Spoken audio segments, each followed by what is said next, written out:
In 1991, India was almost broke. The country had enough foreign currency to survive for just a few weeks. Gold was quietly flown out of the country and pledged to foreign banks, not as an investment, as collateral. A nation of nearly 900 million people staring at an empty wallet. Fast forward 3 decades. India is now one of the largest economies on earth. It launches satellites cheaper than most countries can launch weather balloons. It builds digital payment systems that process billions of transactions a month. Its stock market rivals the biggest in the world, and it is projected to become the third largest economy within a few years. So what happened? Did India suddenly become more hardworking, more educated, more innovative, or did something deeper shift inside the system? This matters right now because the world is quietly rearranging itself. Supply chains are moving, China's growth is slowing, Western economies are aging, investors are looking for the next long runway, and India keeps appearing in the conversation. But growth stories are never simple, and they're never clean. To understand how India got rich, you have to go back to how it stayed poor.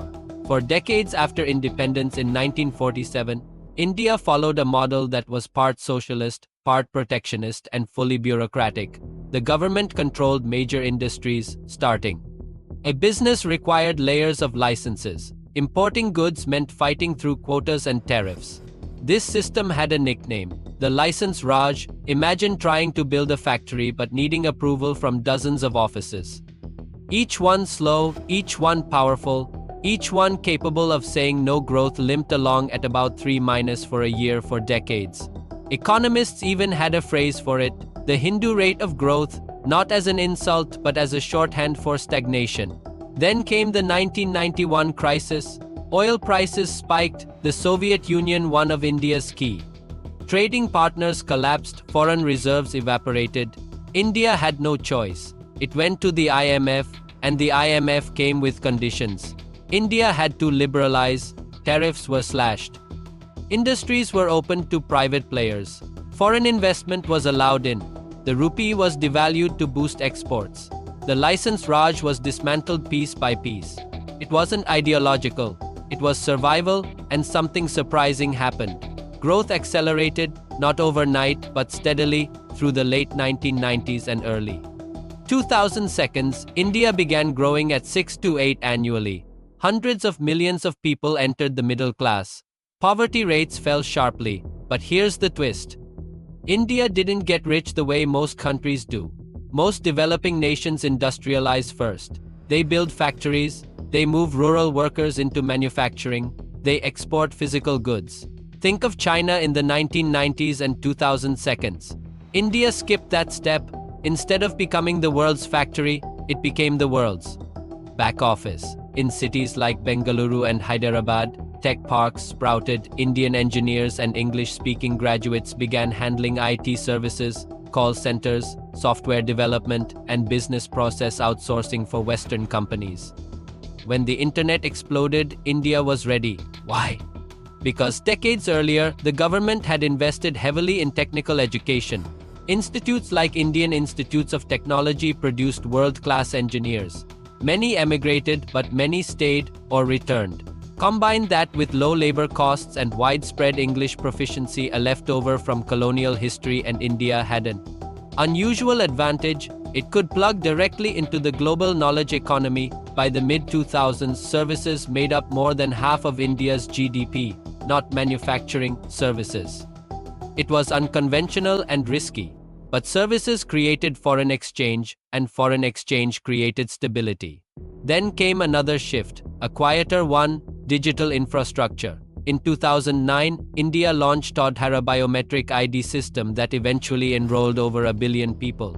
That alone was massive, but it didn't stop there. The government built what is now called the India Stack, a set of digital public goods that allow identity verification, paperless documentation, and instant payments. And then came UPI, the Unified Payments Interface turned smartphones into bank branches.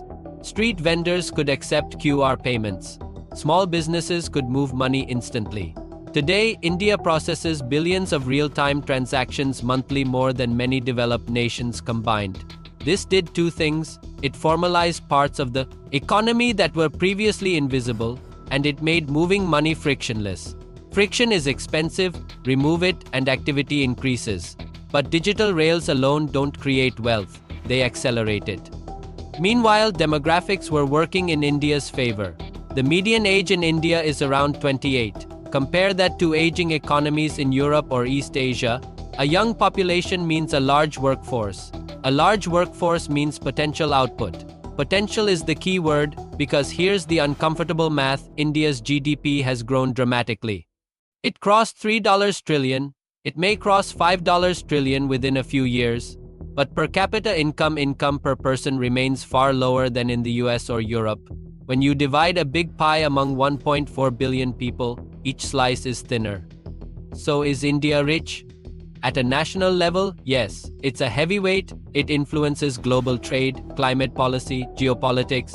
It's a central player in forums like G20. At a household level, it's more complicated. Many Indians are wealthier than their parents ever were.